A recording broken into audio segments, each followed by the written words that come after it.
um ateu se converte em um católico?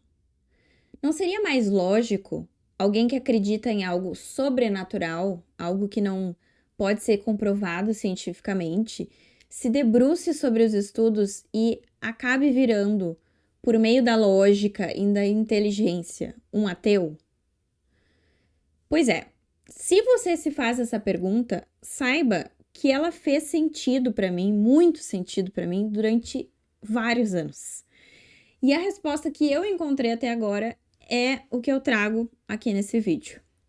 Meu nome é Franciele Bischoff, eu sou psicóloga clínica, mas hoje eu não tô aqui para falar como psicóloga ou como qualquer outra profissional, e sim como a Fran, a pessoa que sou. E eu queria começar esse vídeo dizendo que ele não vai ser um vídeo curto, então pegue seu chimarrão, seu café, sua água, vá lavar sua louça, ouvindo o vídeo, ou qualquer coisa do tipo. Não tem produto sendo vendido, não tem jogada de marketing, não tem estrutura de vídeo, de texto, de não sei o que, baseada em marketing digital, qualquer coisa parecida. É um vídeo de coração, tá? E, em primeiro lugar, eu quero que você entenda que em momento nenhum eu tenho a intenção aqui de ditar algum tipo de regra sobre como você deve viver a sua vida ou como você deve percorrer o seu caminho aí. Se você faz terapia comigo e tá aqui curiosinho vendo a sua psicóloga gravando vídeo, ou pensa em fazer, saiba que eu jamais vou te julgar se você discordar de mim, se você escolher outra religião, se você escolher religião nenhuma, se você odeia a religião.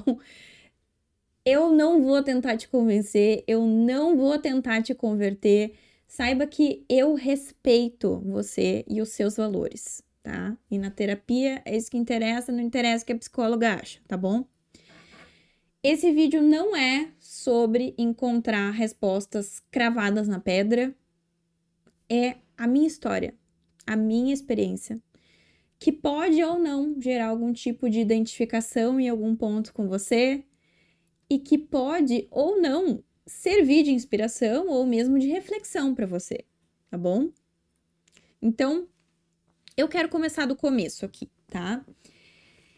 Eu vim de uma família numerosa, tanto o meu pai quanto a minha mãe tiveram vários irmãos. Gente, eu tenho mais ou menos uns 20 tios. É bastante gente mesmo, tá? Eu nasci em 93 e, apesar de eu ter muitos tios, eu tenho só um irmão. A minha infância foi boa parte ali nos anos 90, né? Contexto histórico aqui, social. Uma parte da minha adolescência foi ali nos anos 2000, outra parte nos anos 2010. Eu sou fruto de um casamento misto, ou seja, entre duas pessoas de religiões diferentes. Um católico nada praticante e uma adventista. E próximos a mim, a gente também tinha vários familiares aí, praticantes de espiritismo, tá? Essas eram as religiões, assim, que eu tinha mais contato quando criança. Eu nasci numa cidade de mais ou menos 60 mil habitantes no Planalto do Rio Grande do Sul. Sou filha de baby boomers e toda a minha vida escolar foi em um colégio católico. A minha mãe era mais ligada à religiosidade do que meu pai. E eu me lembro que ali na minha idade pré-escolar eu tinha umas revistinhas chamadas Nosso Amiguinho, se não me engano. E eu tive uma Bíblia para crianças também. Enfim, eu tive um contato com essa parte através da minha mãe, que era adventista, né? E, portanto, protestante. Falando assim, parece que tudo me direcionaria para uma vida reta dentro de uma crença religiosa, né? Mas não foi muito bem assim que as coisas aconteceram, na verdade não foi nada assim, tá? Desde criança, eu sempre fui bastante questionadora. Acho que eu dei bastante trabalho pros meus pais, viu? Sendo bem sincera. Eu não aceitava o não porque não, o sim porque sim, o faz isso porque eu tô mandando, nunca foi algo natural de aceitar. Pelo contrário, me gera resistência, me gera revolta, me gera rebeldia. E para eu obedecer alguma coisa, eu preciso de argumentos, entendeu? Eu preciso de justificativa. Se tiver bons argumentos, eu mudo de ideia. Eu reformulo minhas crenças, as coisas que eu acredito. Eu reformulo. Não sou orgulhosa, mas eu preciso de bons argumentos. Então, quando eu pedia ajuda para alguma coisa, por exemplo, se eu já entendesse na metade da explicação, eu cortava a pessoa e ia fazer a coisa. Tá, deixa que eu faço. Bem assim. A minha mãe se irritava demais com isso. E ela dizia, assim, que eu era muito, desde criança isso, que eu era muito dona do meu nariz. Bem criança chata, né, pentelha. Faz parte do meu temperamento ser questionadora, não evitar o conflito, me posiciono, não aceito ser dobrada facilmente. Sim, terrível, teimosa. Eu gosto de me aprofundar muito e estudar bem as coisas. Isso tem vários lados bons, como tudo na vida, também tem os seus lados ruins, né? Guardem essas informações aí. Agora, abrindo aí um outro caminho de informação aqui para depois a gente juntar tudo isso, eu prometo que depois vai fazer sentido, tá? Se tem um tema que eu posso falar assim que atravessa todas as fases da minha vida, é relacionamento amoroso. Eu lembro de brincar de boneca, construindo histórias com esse tema. Eu lembro de crush de infância. Gente, eu tinha crush no jardim de infância. Eu mandava cartinha pros meus crushes com 4 anos, tá? Depois, na jovem adultez, eu me dediquei muito a estudar esse tema. Nossa, tudo que vocês possam imaginar, a questionar, a tentar desconstruir, reconstruir, enfim, tá? É um tema bem importante para mim. E sem querer expor nem julgar a minha família, porque eu tenho certeza que eles sempre fizeram o melhor que eles puderam dentro das condições deles, da época que eles foram criados e do que eles podiam fazer por nós. Mas a verdade é que o casamento dos meus pais era bem caótico. Eu não posso dizer que eu via amor, cuidado, carinho entre os meus pais. Eu via muita, mas muita mágoa, muitos problemas e em alguns momentos até um certo desespero. Então, na minha cabeça de criança e de adolescente, eu cresci com uma crença de... Ai, como me dá falar isso? Mas eu cresci com uma crença de que casamento era uma prisão. De que é algo horrível, que causa muita dor, e de que o divórcio é um alívio, é quase que uma cura, uma libertação. E falando com a Franciele adulta agora, eu acredito que para muitas pessoas, infelizmente, o casamento foi, de fato, uma prisão. E que para muitas pessoas o divórcio realmente possa ter sido uma libertação mesmo. Pessoalmente, eu não duvido nem um pouco disso, e é por isso que eu defendo tanto que a escolha da pessoa com quem você vai compartilhar a sua vida é a decisão mais importante que você tem. Muito mais do que qual é a profissão que você vai seguir. E eu lamento muito que tantas tragédias tenham acontecido com tantas e tantas pessoas que a gente conhece. Mas na cabeça de quem estava conhecendo o mundo, essa informação cravou em mim como se fosse uma verdade absoluta para todo mundo. Casamento é igual a algo ruim. Isso criou uma ferida enorme em mim. Criou uma dissonância tão grande que eu passei a vida inteira, principalmente até alguns anos atrás, tentando resolver.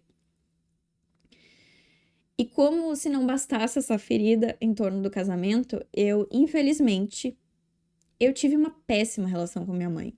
Desde as minhas primeiras memórias, dos meus primeiros flashes de memória de criança, eu tenho memórias da relação não sendo boa.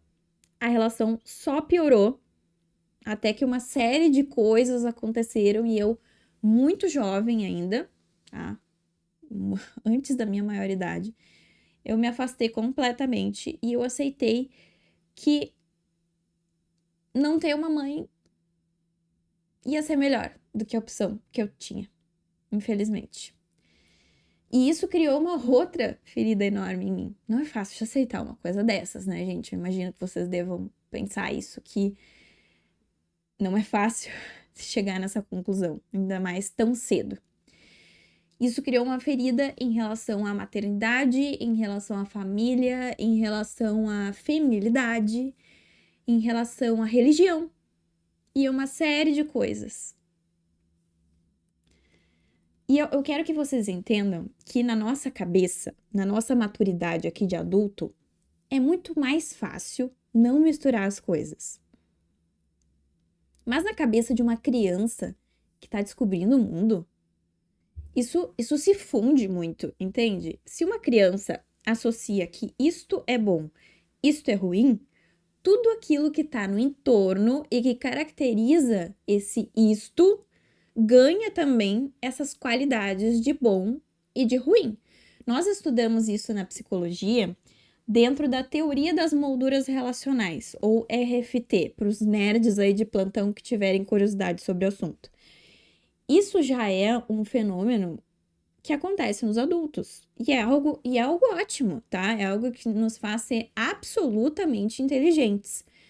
Mas que, como tudo nessa vida, tem o seu lado bom, tem seu lado ruim, né? E vem aí com esse grande efeito colateral, que é muitas vezes a gente associa coisas que são neutras, por exemplo, uma cor, a algo ruim, simplesmente porque a gente carimbou de ruim algo que a gente achou que era ruim e que tinha aquela cor. E a gente começa a ter sensações quando a gente enxerga aquela cor, porque estava associado àquilo que a gente enxergou como ruim. Entenderam? Enfim. Então, quando nós tomamos uma pessoa, por exemplo, ruim, aquela coisa assim, né, que todo mundo tem, ó, esse aqui é um exemplo ruim pra mim, então eu quero agir de forma diferente dessa pessoa. Essa pessoa é o exemplo do que não fazer. Nós corremos o sério risco de presumir que todas as outras características que aquela pessoa tinha eram também exemplos ruins do que não deve ser feito, do que não deve ser seguido, mesmo que essas características não sejam ruins de fato, entende? Claro que quanto mais maduro, mais a gente consegue fazer essa separação, mas assim, criança não sabe fazer essa separação. Então, retomando, eu era uma criança questionadora, dona do meu nariz, sendo criada num lar conservador, com muitos problemas em casa, com uma vocação que hoje eu vejo claramente que é voltada ao matrimônio, com um exemplo de casamento caótico, com uma relação ruim com a minha própria mãe, que era a pessoa mais ligada à religião, numa cidade pequena do interior do Rio Grande do Sul, onde, olha, eu não sei qual a experiência da vida de vocês, mas eu vou abrir um parênteses aqui sobre cidades pequenas do interior do Rio Grande do Sul, que possivelmente seja assim em outros estados também, tá? Mas enfim, você tem que aguentar muita gente falsa e hipócrita convivendo no mesmo lugar que você o tempo todo, por todo o tempo que você morar nessa cidade, o que pode representar sua vida inteira. Que na sua frente é só sorriso e nas suas costas tá sentando pau em você, tá rindo de você, tá inventando história sua, tá inventando história sobre familiar seu. Gente, o que eu já vi, principalmente com meninas, tá? O que eu já vi de meninas mesmo, assim, guriazinha, sabe? Criança, às vezes. Que alguém inventou uma história cabeluda que a guria nunca fez e a pessoa ficou mal falada na cidade inteira. Às vezes, a pessoa já cresceu e as pessoas continuam ressuscitando aquela história que é falsa. Gente, quantas vezes eu já vi isso acontecer? Eu até mutei o microfone aqui de emoção. Quantas vezes? Não tá escrito. Até hoje eu vejo isso acontecer com meninas que moram no interior. E eu não moro lá, ó, muito tempo. E aí, você vê essas mesmas pessoas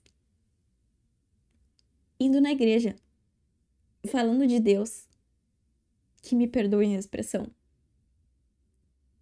que a pessoa caga regra pra você, do que é certo e do que é errado, sem nem ter feito uma catequese direito, sabe? E, ai, fala não sei o que, e sai da igreja e queima os outros. De homem que vai pra missa no domingo e na segunda-feira tá na casa da amante. Ai, gente, sinceramente, qual a chance de uma criatura ter 2 neurônios, tá? Que se comunicam entre si e não pensar assim, cara, essa gente é tudo louca? Isso é uma enganação? Essas pessoas se dizem religiosas e olha o que tá acontecendo. Olha os resultados delas. Olha os frutos delas. Não é algo lógico de se pensar? Aí vamos lá. Juntem tudo isso. 2007, temos aquele filme Zeitgeist, que traz umas teorias da conspiração, uns questionamentos aí com o cristianismo. Temos os filmes do Dan Brown, pintando a Opus Dei como se fosse uma seita de gente maluca. Os escândalos da Igreja Católica. Ai, gente, somos filhos do nosso tempo, sabe? Qual a chance de, com o contato ali da internet, não começar a se criar em mim um terreno fértil para florescer aí um certo pensamento ideológico que desconstrói a família, que desconstrói a religião, que desconstrói a beleza, que desconstrói a feminilidade, que te diz que verdade é relativa, que certo e errado é relativo, que te diz que você tem a sua família e filhos é uma prisão que atrapalha a sua vida, que só incomoda, que seus filhos vão atrapalhar seu trabalho, né, sua carreira, que a religião te oprime, que o legal é você ser livre e fazer o que você quiser, ninguém tem nada a ver com isso, e toda aquela coisa utópica que te promete criar um paraíso na Terra. Pois é, né? Gente, assim, parênteses aqui, tá? Suspeitem de tudo que promete um paraíso na Terra pra vocês, tá? Mesmo que pareça algo super lógico, que pareça algo, sim, super plausível, que toque nas feridas de vocês, que fale aquilo que vocês acham que vocês querem ouvir. Não existe paraíso na Terra. Não existe. Não existe, tá? Não acreditem. Enfim. Eis que 2012, eu já declaradamente ateia há alguns anos, me mudei aqui para a capital, vim estudar em faculdade federal, mudei de curso e fui estudar psicologia em 2014 na mesma universidade. E, ao contrário do que algumas pessoas podem imaginar, o estudo da psicologia não me afastou de Deus. Eu já estava bem afastada, já tinha até passado aquela minha fase de ateia pentelha, já estava até mais calma aí nesse assunto, não estava dando muita bola, não. E aí, nessa época, 2 coisas aconteciam, tá? Primeira, o chamado ao matrimônio sempre esteve vivo. Por mais que eu tenha passado anos da minha vida jurando que Deus me livre casar, Deus me livre ter filho, ó, cabeça. Eu foquei o tempo todo em estudar formas de me relacionar. Ó, ironia. Como os relacionamentos funcionavam, quais os estilos de relacionamento existiam, tudo o que vocês puderem imaginar que estava em volta disso, fui atrás. Claro que tem muita coisa, né, para aprender, mas, assim, muita coisa. Foram anos, tá? Perdi as contas de quantos livros eu já li. Perdi as contas de quantas pessoas eu já debati, conversei sobre esse assunto. Enfim, a psicologia foi um terreno fértil para estudar sobre o assunto que o meu coração mais clama. Segundo, Tem um movimento dentro da psicologia que aprendeu coisas do budismo e trouxe para dentro da ciência. Mais pro final da faculdade, eu tive contato com isso e eu fui muito resistente, muito cética mesmo, assim, ó, do alto do meu ego, pensando que eu era uma mulher racional, da ciência, da área da saúde. Que eu vou olhar pra coisa que veio de religião?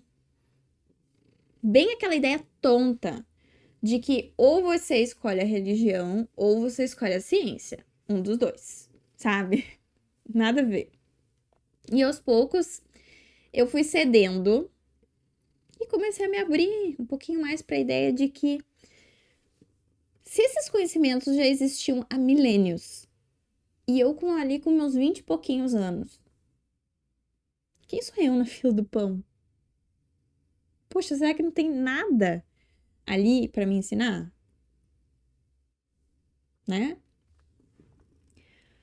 Uma das coisas mais legais de ser psicóloga é que você tem uma janela para o universo particular de muitas pessoas, bem diferentes entre si. Você aprende que você consegue amar outras pessoas, mesmo aquelas que têm valores diferentes dos seus, que têm pensamentos e escolha de vida diferentes das suas, com pensamentos políticos diferentes dos seus, com seus defeitos, com qualidades particulares.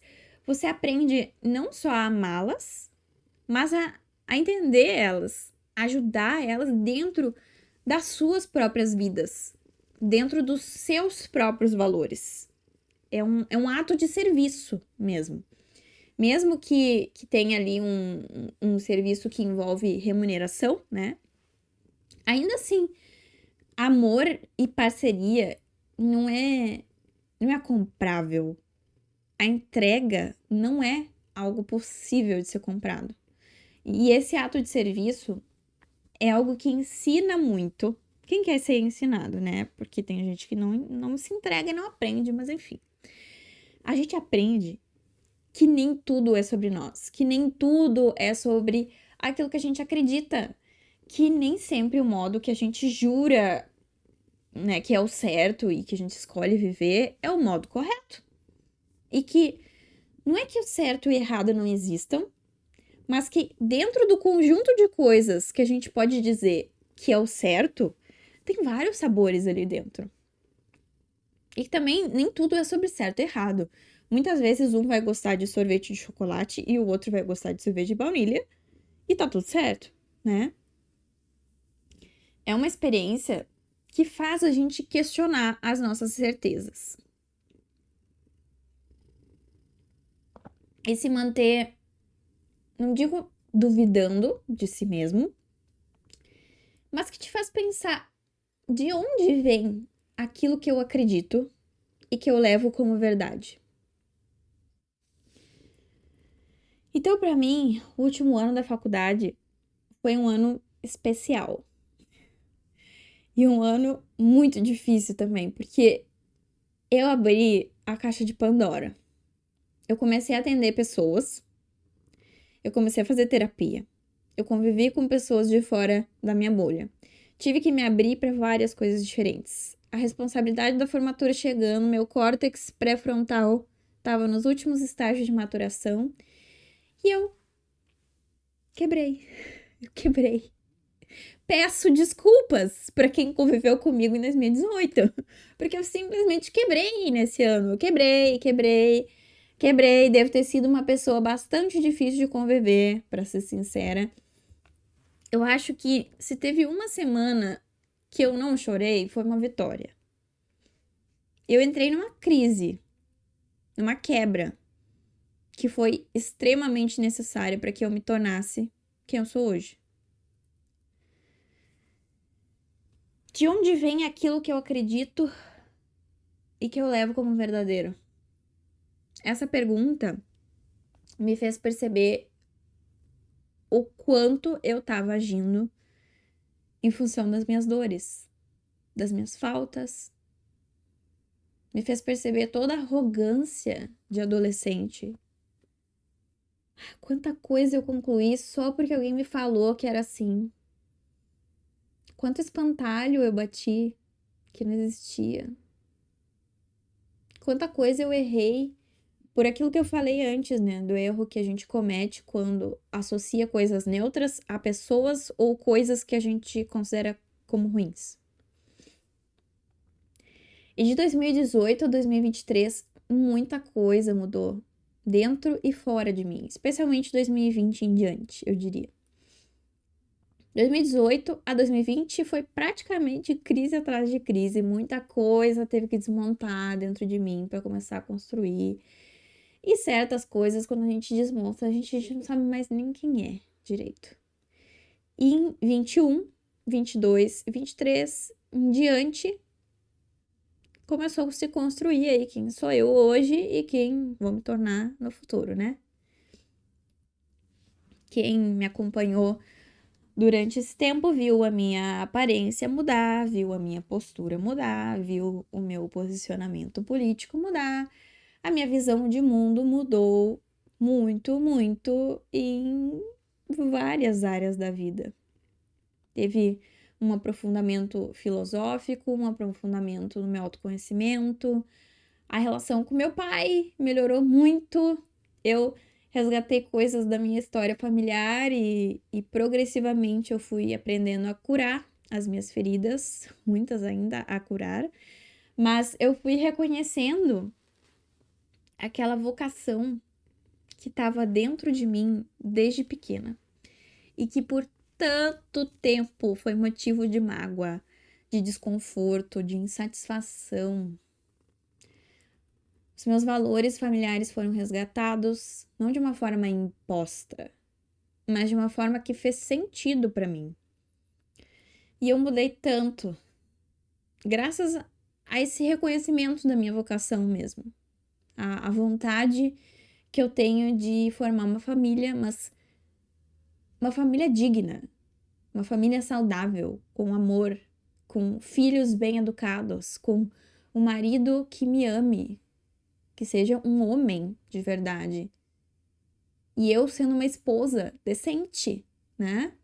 Não achando que o casamento vai ser um conto de fadas, ou uma propaganda de margarina, ou qualquer coisa do gênero. E sim, um desafio. O casamento é um desafio, gente. Em que um ajuda o outro a se lapidar cada vez mais e ser duas pessoas melhores. É pra isso que é. Não é pra ficar indo na Disney achando que é um morango, né? Existe uma parábola de Jesus que se chama O Filho Pródigo. Imagino que muitos de vocês já conheçam.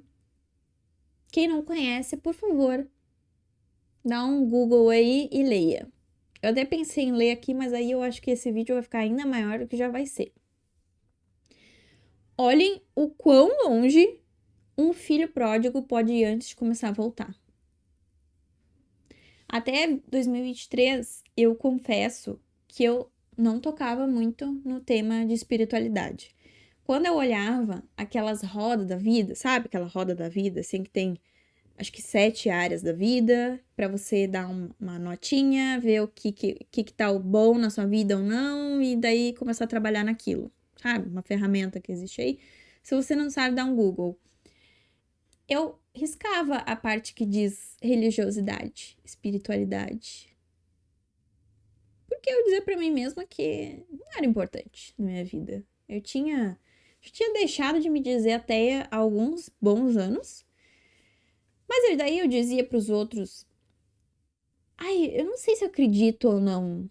Pra mim não faz diferença. O que vai mudar se eu descobrir hoje que Deus existe ou que não existe? Vai ser tudo a mesma coisa. A gente vai viver do jeito que a gente tá vivendo. Então deixa pra lá. Qual a diferença? E eu realmente acreditava nisso, sabe? Pra vocês verem como cada um tem seu tempo, né? Deus existir ou não, muda tudo. Tudo. E não é uma mudança depois que a gente morrer. É uma mudança em vida. É em como a gente vive o hoje. E eu não lembro exatamente como, nem porquê.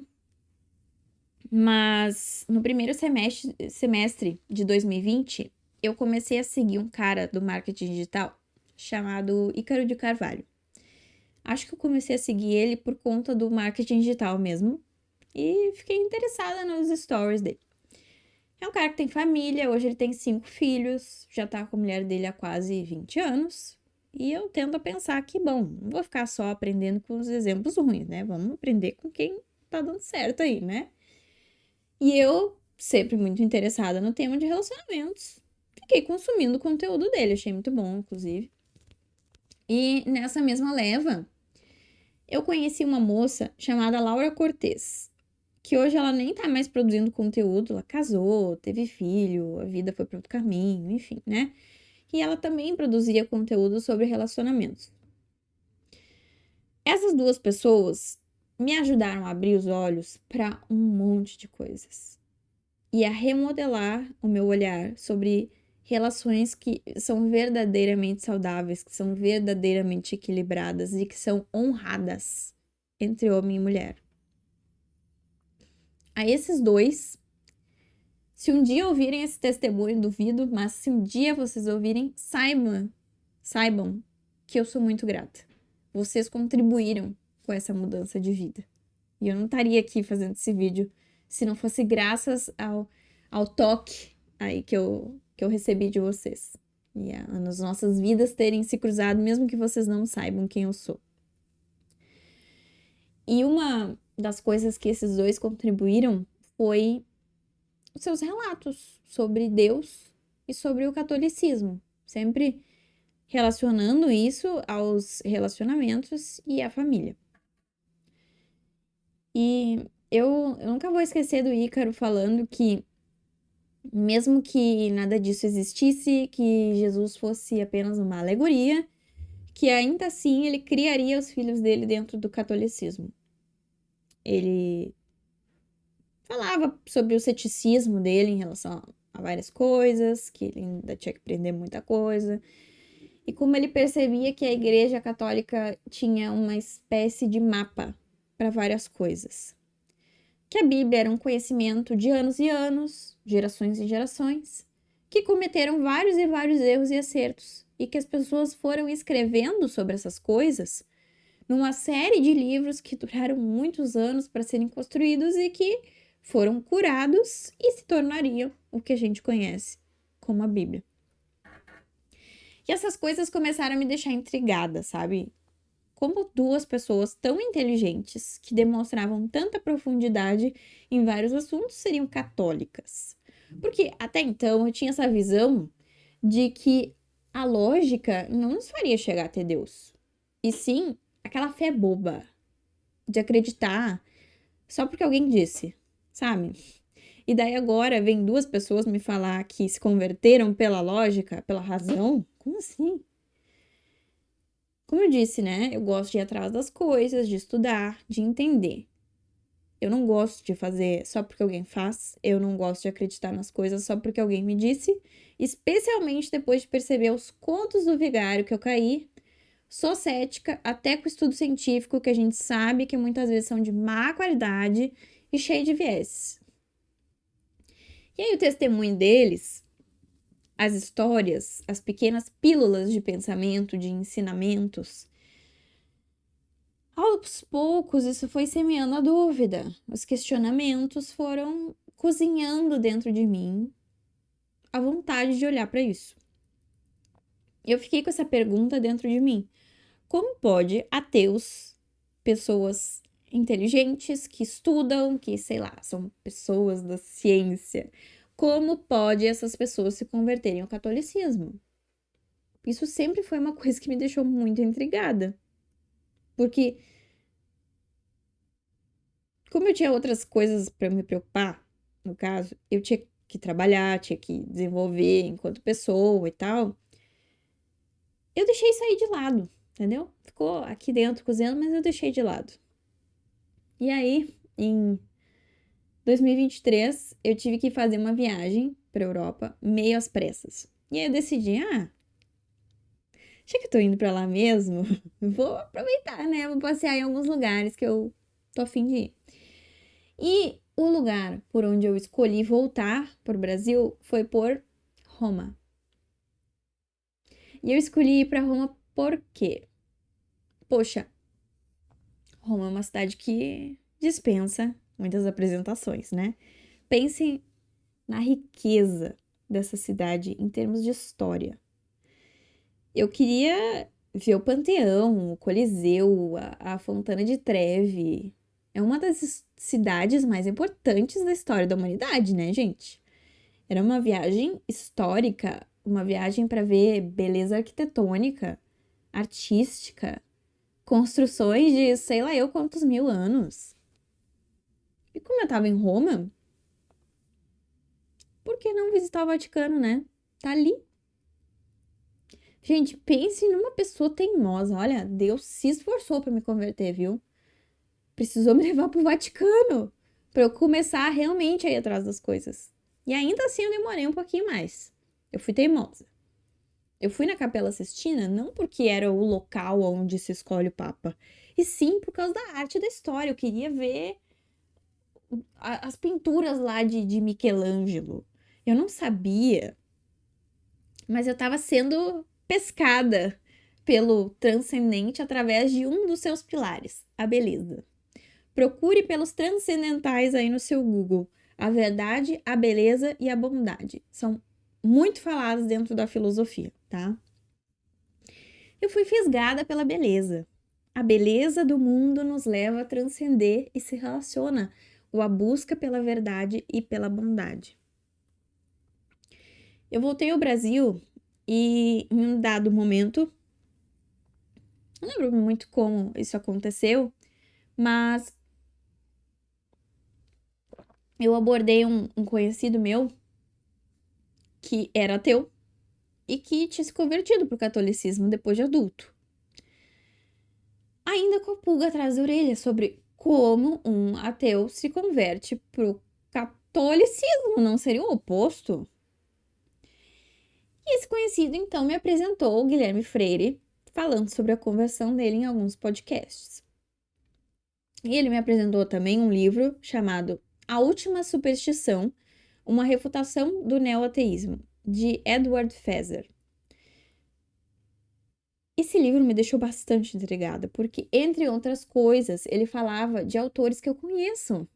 Inclusive um que eu adoro, chamado Sam Harris, e que, inclusive, eu continuo adorando. Já li alguns livros dele, como The Moral Landscape e Waking Up, e debates dele são uma musculação mental maravilhosa. Eu chego a sentir saudades dos debates dele com o Jordan Peterson. E aí, esse livro tá refutando ele e outros cavaleiros do apocalipse do neoateísmo? Oi? Eu não lembro direito exatamente tudo que tem no livro. É um livro denso, já faz algum tempo que eu li. Eu recomendo a vocês e, sinceramente, eu tenho vontade de ler de novo. Mas, basicamente, ele explora argumentos de Aristóteles e de São Tomás de Aquino, ou seja, o homem veio em peso. E eu tomei tanto tapa na cara que, olha, eu acho que eu já estava inclinada a pensar que Deus era provável de existir. Mas depois da teoria do motor imóvel, ou teoria do primeiro motor, e depois desse livro, de tudo que eu vi, de todas as mudanças que aconteceram ao longo dos anos, de todas as sementes que foram plantadas, foi muito difícil não acreditar que Deus existe. E não como um velhinho barbado de olho claro, cabelo grisalho, sabe? Não dessa forma tosca. Claro que eu não parei nesse livro. Eu sigo estudando e cada vez mais me dedicando para aprender cada vez mais as coisas, e eu aprendi, dentre outras tantas coisas, que ser ateu, por incrível que pareça, é um ato de fé. Você precisa apostar na ideia de que Deus não existe, contra todas as provas, e crer nisso. Já tinha parado para pensar nisso? Que é um ato de fé. E eu entendi que ser uma pessoa espiritualizada, que segue uma religião, não significa você ser um ser alienado que sentiu alguma coisa especial, ouviu algo que você não soube explicar de outra forma, e daí você chegou à conclusão de que só pode ser Deus. Que não significa que você é uma pessoa facilmente manipulável. E que, inclusive, sendo bem sincera, se a pessoa se diz religiosa e seguiu esse caminho, eu lamento, mas provavelmente essa fé é fraca. É uma fé que flui com a maré, assim como a tristeza, a alegria é baseada em sensação. E esse é o tipo de pessoa que provavelmente é o ser hipócrita que eu via saindo da igreja, indo para casa da amante, que dentro da igreja tava se sentindo um ser iluminado, porque olha aqui como eu vou na missa no domingo, e aí bota o pé para fora da missa. E não levou nada. Então, por favor, estude. Procure procure pessoas com informações robustas para te ajudar nessa caminhada. Procure uma boa catequese, não é toda que é boa, infelizmente, tá? Mas procure uma boa. Não se feche os olhos e confia em algo, seja pessoas, seja religiões, seja ideologias, seja qualquer coisa, porque sim, ou porque teve uma sensação boa. Se confia porque se estudou, foi atrás, sabe?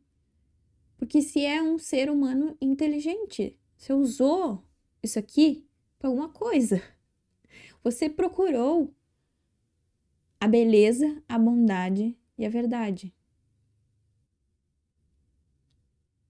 Foi a lógica, foi a inteligência e foi a razão que me levaram para a Igreja Católica. Não foi a sensação, não foi algo místico.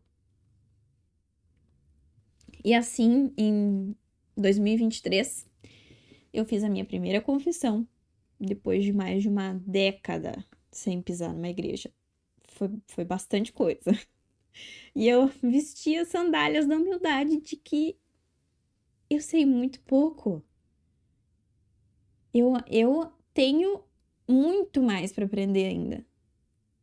Eu ainda sou um ser humano que, ok, eu consigo acreditar em Deus, mas eu tenho muita dificuldade de entender, mas entender de verdade mesmo, que um ser parcialmente humano, parcialmente divino, andou na Terra, nasceu do ventre de uma mulher, andou na Terra, fez tanta coisa boa, morreu de uma forma extremamente cruel, ressuscitou e está sentado à direita de Deus Pai Todo-Poderoso, onde há de vir a julgar os vivos e os mortos. Eu entendo a dificuldade de entender isso de verdade, assim, sabe? De assumir isso como sua verdade. Eu até falei pro meu noivo esses dias que eu sei que em algum momento eu vou precisar sentar comigo mesmo e meditar um dia sobre isso. E realmente me conectar com esse fato. Que não é algo fácil de entender, não é fácil de acreditar, não é fácil de se conectar com isso. E eu imagino que deva doer muito, inclusive. No filme Conclave, tem um momento que diz assim, o moço lá, o Lawrence, acho que é, diz assim: nossa fé é algo vivo, precisamente porque anda de mãos dadas com a dúvida. Se só houvesse certezas, sem dúvidas, não há mistério, e sem mistério, não há fé. Então, a dúvida é algo que caminha junto com a gente. E eu comecei a frequentar, primeiro, a igreja Santa Terezinha, aqui em Porto Alegre, que é uma igreja linda. Me julguem, mas eu amo igrejas lindas. E eu vou nas lindas mesmo. E é isso. Eu acho que tem um elemento muito importante na beleza e na parte arquitetônica, pra gente sentir essa transcendência e relembrar quão pequenos nós somos perto do mundo, né? Perto de Deus, enfim. E depois eu passei a frequentar a igreja de Nossa Senhora das Dores, com o padre Lucas Mateus. E lá eu descobri uma comunidade de pessoas como nós. Médicos, nutricionistas, psicólogos, engenheiros, arquitetos, sei lá. Sabe aqueles profissionais que a gente pensa que provavelmente são ateus? Por serem homens e mulheres da ciência? Ah, pois é. Eu encontrei lá, inclusive, rostinhos conhecidos do tempo de faculdade, do tempo de adolescência. Pessoas normais, como eu, como você. Olha, não tem nenhum louquinho, não tem ninguém maluco, assim, sabe? São jovens com formação, com estudo, com aprofundamento dentro da espiritualidade e não de uma forma rasa, e sim de uma forma profunda, intelectual. Várias e várias pessoas convertidas através da lógica e da razão. Não que a gente só deva ficar aqui, é muito importante a gente unir o nosso coração com a nossa razão, né? Psicóloga aqui, né? Óbvio que eu não vou ficar só na parte da racionalização das coisas. Mas entenda que essa parte é importante. Que eu percebi uma igreja católica praticamente sendo reformada, não no sentido de reforma protestante, mas renovada pela leva de pessoas que está procurando a igreja cada vez mais. E hoje, tô aqui há 5 meses de receber o meu sacramento do matrimônio com meu noivo e 5 meses e 1 semana de receber o sacramento do crisma, e que é o sacramento do conhecimento, né? E eu ainda tenho muito para aprender. Quanto mais eu entendo sobre o matrimônio, mais eu percebo que papel importante, que papel essencial, que papel crucial um matrimônio tem na vida das pessoas, na criação dos filhos, na construção de uma sociedade saudável. Tudo começa dentro de casa, a partir da união e do fruto que vem desses dois corpos que se tornam um só. Esse fruto depois vai para o mundo. Cada uma das pessoas que você vê na rua é o resultado de um mistério, de um milagre, onde dois corpos se juntaram, formaram uma coisa só e um sopro de vida aconteceu e floresceu. Você já se perguntou qual a chance daquele exato óvulo se unir exatamente com aquele espermatozoide? Que se tivesse sido, sei lá, 5 minutos depois, já ia ser outra pessoa? Ou que se naquele dia não tivessem feito, não teria saído a pessoa? Ou se naquela ovulação tivesse sido outro óvulo, teria sido outra pessoa? E depois dessa união, qual a chance desse fruto vingar? Qual a chance de nascer? Qual a chance de se tornar um adulto? Hoje em dia, muito mais, né? Pela medicina, mas cada um de nós nasceu em uma faixa da história da humanidade que não seria possível em outra, em que aquele exato óvulo e aquele exato espermatozoide, dentre todas as possibilidades existentes de combinações possíveis, se uniram e receberam um mistério, um sopro de vida que ninguém consegue explicar. E depois, se tiver muita sorte,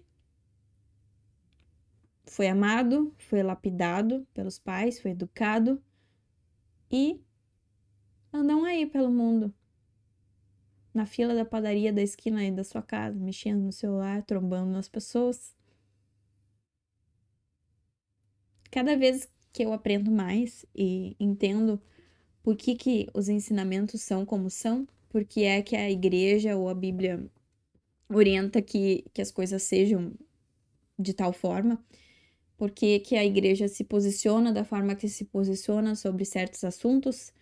Cada vez que eu desmistifico alguma coisa que me falaram lá atrás, ou que eu concluí lá atrás e que não é verdadeira, mais eu entendo o que as pessoas falam sobre como é lindo ser católico. É realmente lindo. E não é nem um pouco fácil. Gente de Deus. Nossa Senhora. Como diz o Guilherme Freire, se alguém provar que Deus não existe, que é tudo uma mentira, eu sou capaz de agradecer. Porque com certeza vai tornar tudo mais fácil. Provavelmente muito menos belo, mas muito mais fácil. Eu ainda quero me debruçar sobre a súmula teológica, quero me desenvolver mais nas virtudes da temperança, da fortaleza, da prudência, da justiça. Tem tanta coisa que eu preciso melhorar. Eu quero me dedicar a ser uma mulher melhor, a ser uma esposa melhor, uma cidadã melhor e futuramente, aí, se Deus quiser, uma boa mãe para os meus filhos. Receber, educar e amar as almas que Deus me confiar. É realmente lindo ser católico, gente. Eu me sinto uma criança às vezes, percebendo que os problemas que eu tinha com a Igreja Católica não eram com a igreja em si, e sim com o que me diziam que o catolicismo era, e com a hipocrisia que eu via nas pessoas que, na verdade, nem eram praticantes direito, sabe? Nem sabiam direito o que estavam fazendo. Mas se vocês se aproximarem dos ensinamentos de verdade, assim, de Cristo, sinceramente, mesmo que vocês não creiam, mesmo que vocês não acreditem em Deus, que vocês acreditem, sei lá, que Jesus foi um profeta que passou pela terra, tudo bem. Eu tenho certeza que se vocês entrarem em contato com os ensinamentos e colocarem isso em prática na vida de vocês, eu tenho certeza que vocês vão perceber que a vida melhora muito. É muito difícil de seguir eles, mas a vida melhora muito. Não é fácil, mas melhora pra gente e melhora pros outros. Então, muito obrigada a você que me ouviu até aqui. Lembrando que essa foi a minha experiência pessoal. Eu não tô aqui pra dizer que você tem que seguir esse caminho. Eu não tô aqui pra te julgar, nem pra tentar te convencer a nada. E eu espero que tenha te inspirado um pouquinho. Pelo menos isso. Caso algum de vocês aí tenha alguma dúvida ou tenha algum comentário, desde que seja respeitoso, por favor, fiquem à vontade para escrever nos comentários aqui embaixo. Um grande abraço e quem sabe até uma próxima.